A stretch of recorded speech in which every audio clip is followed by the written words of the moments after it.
اگر شرک کا اڈا ختم کرتے ہیں شرک ختم ہو جائے گا، لیکن اگر شرک کا اڈا باقی رہے گا تو شرک ہوتا رہے گا۔ تو شرک کا اڈا یہ مزار ہے، اس کو ڈھانا پڑے گا۔ اسی لیے محمد الرسول اللہ صلی اللہ علیہ وسلم نے آخری وقت میں جو ہے وصیت بھی کی تھی اپنی امت سے کہ میری قبر کو سجدہ گاہ نہ بنانا، میری قبر کو مورتی والی چیز نہ بنا دینا، میری قبر پر آ کر سجدہ نہ کرنا، اور اللہ رب العالمین سے دعا کی تھی۔ یہ دعا مسند احمد کے اندر ہے، حدیث نمبر ہے 7352۔ آپ صلی اللہ علیہ وسلم دعا کرتے اللہم لا تجعل قبری وثنا یعبد، اے اللہ میری قبر کو بت نہ بنانا، مورتی نہ بنانا۔ وثن بولتے ہیں صنم کو، مورتی کو۔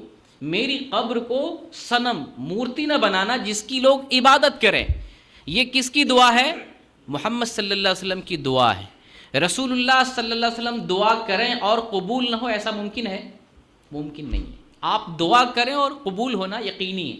آپ نے دعا کی اور آپ کی دعا اللہ رب العالمین کی بارگاہ میں شرف قبولیت جو ہے اس دعا کو بخشی گئی، اور الحمدللہ آپ کی قبر مبارک محفوظ ہے۔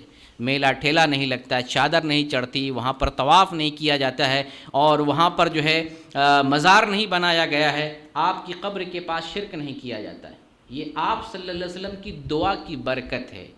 تو میرا جو ہے ماننا ہے کہ اگر مزار کو ختم کر دیا جائے تو شرک بہت حد تک امت مسلمہ سے ختم ہو جائے گا۔ اور دیکھیں اس حدیث میں کیا فرمایا آپ صلی اللہ علیہ وسلم نے، میری قبر کو صنم نہ بنانا، مورتی۔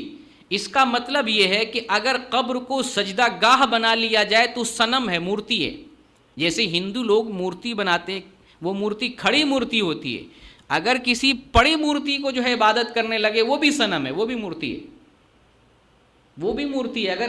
اگر سمپل قبر ہے، عبادت نہیں کی جا رہی ہے تو ٹھیک، کوئی مسئلہ نہیں، لیکن اگر اس قبر پہ مزار بنا لیا جائے، میلہ ٹھیلا لگا جائے اور وہاں عبادت کرنے لگ جائیں لوگ، تو وہ مورتی ہے، مورتی پوجا ہے۔ وہ لوگ مانے نہ مانے، خود رسول اللہ صلی اللہ علیہ وسلم نے فرمایا میری قبر کو مورتی نہ بنانا جس کی عبادت کرے۔ تو قبر کو اگر لوگ طواف کرنے لگیں، قبر کو لوگ سجدہ کرنے لگیں، قبر پہ عمارت بنانے لگیں، مجاور بن کر وہاں بیٹھنے لگیں، تو وہ مورتی ہے۔